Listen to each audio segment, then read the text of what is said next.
Now we discuss circles. So మీరు ఇచ్చిన given question కనుక మనం అబ్జర్వ్ చేసినట్లయితే find the equation of the circle with centre 2, -2 and passing through the point -1, 2. So ఇక్కడ మనం equation of the circle అనేది find out చేయాలి. ఈ ఈక్వేషన్ ఆఫ్ ద సర్కిల్ ని ఏమి ఇచ్చారు, మనకి సర్కిల్ యొక్క సెంటర్ ఇచ్చారు and passing through the point అనేది ఇచ్చారు. అంటే సెంటర్ అంటే ఇది సెంటర్ సి అనే పాయింట్ ఇచ్చారు. గివెన్ సెంటర్ 2, -2 ఇచ్చారు and passing through the point ఇచ్చారు. పాస్ అంటే దాని ఎక్కడైనా ఒక పాయింట్ ఇచ్చారు and passing through the point కాబట్టి ఆ పాయింట్కి మనం ఇక్కడ సెంటర్కి మనం ఎక్కువగా సెంటర్కి ఏం డినోట్ చేసుకుంటాం, h, k అనేది. పాయింట్కి ఏం ఫైండ్ అవుట్ చేసుకుంటాం, 1, -2 కాబట్టి x1 y1. మనకి సెంటర్ కనుక తెలిసింది అంటే కనుక ఈక్వేషన్ ఆఫ్ ద సర్కిల్కి ఒక ఫార్ములా. సెంటర్ కనుక తెలిసినట్లయితే ఏంటి ఆ ఫార్ములా అంటే equation of the circle centre కనుక తెలిసినట్లయితే ఫార్ములా ఏంటంటే x - h whole square plus y - k whole square equal to r square. ఇక్కడ 100% సెంటర్ అనే వర్డ్ కనబడింది అంటే 100% కంపల్సరీగా రిలేటెడ్గా రేడియస్ కూడా తెలిసి ఉండాల్సిందే. అంటే కొన్ని సందర్భాల్లో రేడియస్ అనేది డైరెక్ట్గా ఇచ్చేస్తే ఈ ఫార్ములా యూజ్ చేయొచ్చు. రేడియస్ కనుక ఇవ్వలేదు అనుకోండి, మనం కనుక్కోవాలని అర్థం. సో ఇప్పుడు రేడియస్ ఫైండ్ అవుట్ చేద్దాం. సో ఈ రేడియస్ ఫైండ్ అవుట్ చేయడానికి ఏం చేస్తామంటే మీరు అబ్జర్వ్ చేస్తే ఇది రేడియస్ అవుతుంది. ఈ సెంటర్ నుంచి ఈ పాయింట్కి మధ్య ఉన్న డిస్టెన్స్ని రేడియస్ అంటారు. ఇది రేడియస్ అవుతుంది. సో ఈ రేడియస్ అనేది మీరు అబ్జర్వ్ చేసినట్లయితే ఇక్కడ పాయింట్ ఉంది, పాసింగ్ పాయింట్. ఈ రెండు పాయింట్స్ మధ్య ఉన్న డిస్టెన్స్ని రేడియస్గా మనం ట్రీట్ చేస్తాం. సో ఆ రెండు పాయింట్స్ ఏంటి, ఒకటేమో 2, -2, ఇంకో పాయింట్ ఏంటి 1, -2.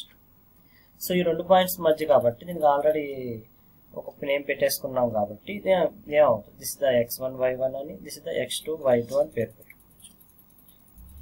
x2 y2.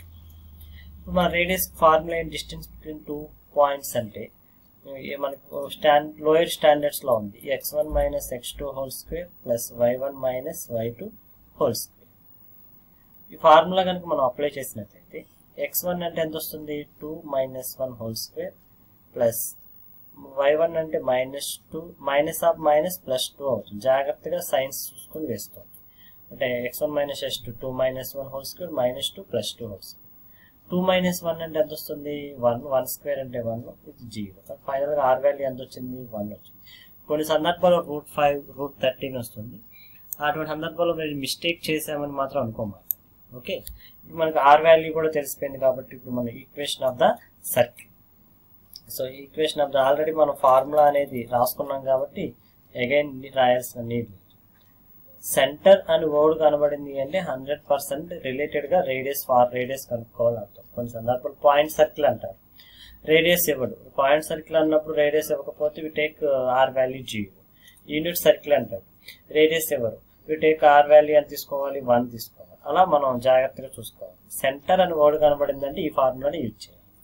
h, k ఎంత ఇచ్చారు, 2, ఆల్రెడీ ఇంకోసారి రాద్దామంటే రాద్దాం, మీకు కన్ఫ్యూజన్ లేకుండా. x - h whole square y - k whole square equal to r square.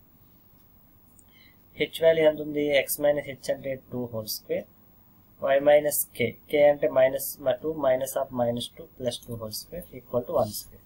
కొంతమంది ఇక్కడ దాకా ఈ ప్రాబ్లమ్ సాల్వ్ చేసి వదిలేస్తారు. అటువంటి సందర్భాల్లో ఇన్ కేసు 5 మార్క్స్ సమ్ కాబట్టి మనకి 4 మార్కే వస్తుంది. దీన్ని సింప్లిఫై చేయాలి. ఇక్కడ a - b హోల్ స్క్వేర్ కనుక అప్లై చేసినట్లయితే a square plus b square -2ab 2 2 × x.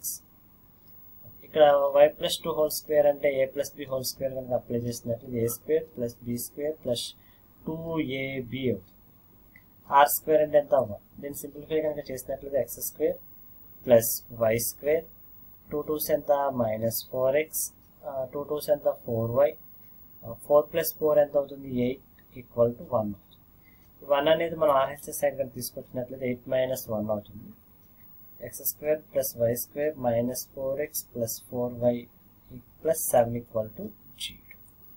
So this is the final answer for the given question. ఒకసారి క్వశ్చన్ అబ్జర్వ్ చేసినట్లయితే ఏమి ఇచ్చారు, ఏం కనుక్కోమన్నా, what is the given, find the equation of the circle. Equation of circle కనుక్కోవాలి. Given centre ఎప్పుడైతే ఇచ్చాడో మనకి 100% వీ నీడ్ రేడియస్. ఒకవేళ రేడియస్ కనుక ఇవ్వలేదంటే దాని కండిషన్ ఇస్తారు. కొన్ని సందర్భాల్లో పాసింగ్ త్రూ ద ఆరిజన్ అంటారు. ఆరిజన్ అంటే వీ టేక్ 0,0 తీసుకొని మనం రేడియస్ అనేది ఫైండ్ అవుట్ చేయాలి. Thank you.